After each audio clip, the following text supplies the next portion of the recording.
Hi dears, അസ്സലാമു അലൈക്കും. പുതിയൊരു വീഡിയോയിലേക്ക് എല്ലാവർക്കും സ്വാഗതം. എല്ലാവർക്കും സുഖമായിരിക്കുമല്ലോ അല്ലേ? നമുക്ക് നല്ല സുഖം, അൽഹംദുലില്ലാ.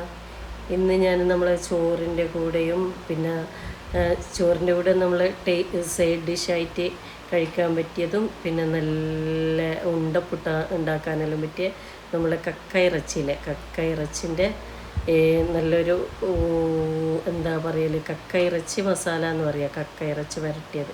അപ്പോൾ ഇതെങ്ങനെ ഉണ്ടാക്കുന്നതെന്ന് പറഞ്ഞു കഴിഞ്ഞാൽ നമ്മൾ സാധാരണ ഉണ്ടാക്കുന്നത് പോലെയാണെങ്കിലും കുറച്ച് ഇതിന് പ്രത്യേക ഒരു ടേസ്റ്റ് ഉണ്ടാകാൻ വേണ്ടിയിട്ട് ചെറിയ ടിപ്സും കൂടെ ഞാൻ ഇതിൽ ഇൻക്ലൂഡ് ചെയ്യുന്നുണ്ട്. അപ്പോൾ നമ്മൾ സാധാരണ ഉണ്ടാക്കുന്നത് പോലെയാണെങ്കിലും ഇത് നമ്മൾ ആദ്യം ജസ്റ്റ് വേവിച്ചെടുക്കൂലേ, ഇതിൻ്റെ തോട് കളയാൻ വേണ്ടിയിട്ട്.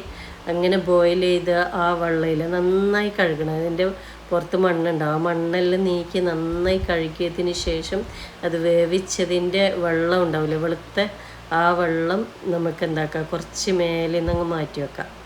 അങ്ങനെ ഫസ്റ്റ് കുറച്ച് മാറ്റി വെച്ച് പിന്നെ കുറേ അങ്ങോട്ട് മാറ്റി വെക്കാൻ കളയാതെ. എന്നിട്ട് ഇതിൻ്റെ തോട് കളഞ്ഞാൽ നമ്മൾ സാധാ വെള്ളത്തിൽ കഴുകുന്നതിന് പകരം ഇത് വേവിച്ച വെള്ളത്തിൽ തന്നെ കഴുകാൻ. കാരണം മണ്ണൊന്നും ഉണ്ടാവില്ലല്ലോ, നമ്മൾ മണ്ണെല്ലാം കളഞ്ഞിട്ടും നന്നായി കഴുകിയതിന് ശേഷം വേവിച്ചെടുക്കണമെന്ന് അതിനാണ് ഞാൻ പറഞ്ഞത്. അപ്പോൾ അങ്ങനെ തോട് കളഞ്ഞ് ആ വെള്ളത്തിൽ കഴുകിയതിന് ശേഷം നമ്മൾ ആ ഫസ്റ്റ് മാറ്റി വെച്ച ആ വെള്ളവും കൂടെ ഈ കക്ക ഇറച്ചി വേവിച്ച വെള്ളം, കക്ക വേവിച്ച വെള്ളം കേട്ടോ, നമ്മൾ ഇളമ്പക്ക എന്ന് പറയില്ല, കണ്ണൂർ മാട്ടൂല. അപ്പോൾ അങ്ങനെ പറഞ്ഞാൽ കുറച്ച് ആൾക്ക് മനസ്സിലാവും. ഈ ഇളമ്പക്ക വേവിച്ച വെള്ളം നമുക്ക് എന്താക്കാം, ആ വെള്ളത്തിൽ നമ്മൾ തോട് കളഞ്ഞ ഇളമ്പക്ക ഇട്ട് കൊടുക്കുക, പിന്നെ ആവശ്യത്തിന് ഉപ്പിട്ട് കൊടുക്കുക. നമ്മളിത് വേവിക്കുമ്പോൾ തന്നെ കുറച്ച് ഉപ്പിടുന്നുണ്ടെങ്കിൽ പിന്നെ അധികം ഉപ്പിടണ്ട. ഞാൻ ഉപ്പിടാതെയാണ് വേവിച്ചെടുത്തത്. അങ്ങനെ ഉപ്പ്, മുളക്, മല്ലിപ്പൊടി, മഞ്ഞൾപ്പൊടി, തേങ്ങ, ഉള്ളി, പച്ചമുളക് ഇതെല്ലാം ഇട്ട് നന്നായി മിക്സ് ചെയ്യാം.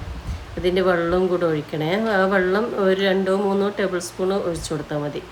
അങ്ങനെ നമുക്ക് എന്താക്കാം, ഒരു പാത്രം അടുപ്പത്ത് വെച്ചിട്ട് നന്നായി ചൂടായതിന് ശേഷം നമുക്ക് എന്താക്കാം, കുറച്ചും കൂടെ ചെറിയ ഉള്ളിയോ അല്ലെങ്കിൽ സവാളയോ ചെറുതായി കട്ട് ചെയ്തത് വെളിച്ചെണ്ണയിലിട്ടിട്ട് ഒന്ന് മൂപ്പിച്ചെടുക്കാം. ചൂടായതിൽ നമുക്ക് വെളിച്ചെണ്ണ അതും കുറച്ച് ഒഴിച്ചു കൊടുത്താൽ മതി, 1 ടേബിൾ സ്പൂണോ അങ്ങനെ. എന്നിട്ട് നമുക്ക് ഉള്ളി ഇട്ട് കൊടുത്തതിന് ശേഷം ആ ഉള്ളി മൂത്താൽ നമ്മൾ നേരത്തെ മിക്സ് ചെയ്ത് വെച്ച ആ കക്ക ഇറച്ചി ഇളമ്പക്ക മസാല ഒഴിച്ചു കൊടുക്കുക. നമുക്കിപ്പോൾ ഒരാങ്കിൽ വേവിക്കാൻ ആവശ്യം വെന്തതാണ് ഓൾറെഡി, എന്നാലും അത് ഒന്ന് വറ്റിച്ചെടുക്കാൻ വേണ്ടിയിട്ട് ആ വെള്ളം കുറച്ചും കൂടെ ഒഴിച്ചിട്ട് നന്നായി ഇളക്കി ആ വെള്ളം വറ്റിക്കുമ്പോഴത്തേക്ക് തന്നെ നമ്മൾ സവാളയും ഇതെല്ലാം വെന്തിട്ടുണ്ടാവും, തേങ്ങയും എല്ലാം. അപ്പോൾ ഇത് ചോറിനൊക്കെ കഴിക്കാൻ ഭയങ്കര ടേസ്റ്റാണ് ഇങ്ങനെ ഉണ്ടാക്കിയാൽ. നിങ്ങൾ ഇങ്ങനെ ഉണ്ടാക്കിയിട്ടില്ലെങ്കിൽ ഒന്ന് ട്രൈ ചെയ്ത് നോക്കിയിട്ട് നിങ്ങളുടെ അഭിപ്രായങ്ങൾ കമൻറ്റിലൂടെ അറിയിക്കണം. വീഡിയോ ഇഷ്ടപ്പെട്ടാൽ ലൈക്ക് ചെയ്യാനും ഇതുവരെ സബ്സ്ക്രൈബ് ചെയ്യാത്തവർ സബ്സ്ക്രൈബ് ചെയ്യാനും നിങ്ങളുടെ ഫ്രണ്ട്സിനെല്ലാം ഒന്ന് ഷെയർ ചെയ്യാനും മറക്കരുത്. അപ്പം അത് ഇളമ്പക്കൻ്റെ ആ വെള്ളം ഒഴിച്ച് കഴിഞ്ഞാൽ ഭയങ്കര ഫ്ലേവറാണ് കേട്ടോ. അപ്പം നിങ്ങൾക്കെല്ലാവർക്കും എൻ്റെ വീഡിയോ ഇഷ്ടപ്പെട്ടു എന്ന് വിചാരിക്കുന്നു.